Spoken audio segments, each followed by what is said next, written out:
सम्पत्ति छानबिन किन नगर्ने? बालेन सरकारले अहिले आफ्ना मन्त्रीहरू, सेनाभित्रका मान्छेहरू लगायत केहीलाई चाहिँ छानबिन नगर्ने भनेको छ। आखिर किन आवश्यक परे राजा माथि पनि छानबिन गर्नुस्? हामी यो मानेमा ढुक्क छौँ कि राजाले अरूले जसरी अकुत सम्पत्ति लुटेर कुम्ल्याएका छैनन्। आवश्यक परे राजामाथि पनि छानबिन गर। सुरुवात अझ आफैबाट गर, तिमीबाट गर, तिम्रो मन्त्री मण्डलबाट गर, तब निष्पक्ष राम्रो होला। नत्र काङ्ग्रेस एमाले माओवादीहरूका पहिलाका 35-36 वर्ष र अहिलेमा के फरक? आफू मातहतको अथवा आफ्नो मन्त्रीमण्डलको छानबिनै नगर्ने, सेनाभित्र पनि कति भ्रष्टाचार भएको छ होला नि, त्यहाँ छानबिनै नगर्ने, अनि चाहिँ सीमित केही व्यक्तिलाई अथवा आफ्नो नजरमा परेकालाई मात्र छानबिन गर्ने भयो त यो त प्रतिशोधको खेल त पहिलेदेखि खेलिराखेको थियो नि। अहिलेको सरकार किन चाहिएको थियो यसको लागि?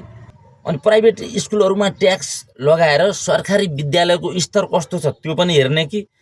गाउँघरमा पढ्ने बच्चाले +2 पास गरिसकेका हुन्छ, फुट्या कौडी अङ्ग्रेजी आउँदैन, यहाँ आएर चाहिँ अङ्ग्रेजी भाषा सिक्नुपर्ने हुन्छ। हामी पनि 9-10 क्लास पढ्या हो, अङ्ग्रेजी भनेपछि हामी जेठाजु बुहारी जस्ता हुन्छौँ।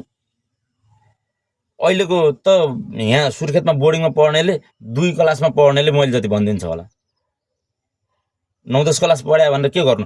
त्यो शिक्षा सरकारमा पनि देऊ न, तब न सुहाउँछ, तब न हाम्रो बच्चाहरू सरकारीमा हालौँ लाग्छ।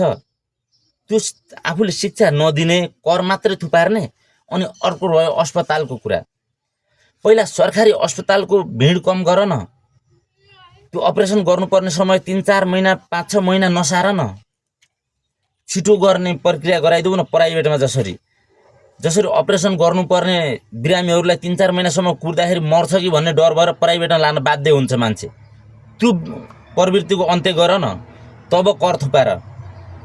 नत्र यो यत्तिकै कर मात्र थुपाएर ताली मात्र पिट्ने हाम्रो बानीले, जे भन्दा पनि ताली पिट्ने बानीले चाहिँ हामी दुःख पाउँछौँ।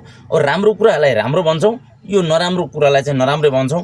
सम्पत्ति चाहे जोसुकै होस् छानबिन हुनुपर्छ। पहिला सरकारीलाई प्राइभेटले दिए जतिको शिक्षा अथवा स्वास्थ्य दुवै दिनुपर्छ। अनि जति कर थुपार्ने हो थुपार न। अहिले अनावश्यक यो चाहिँ जनता मार्ने खेल भएको छ, यो चाहिँ कदापि स्वीकार्य हुँदैन।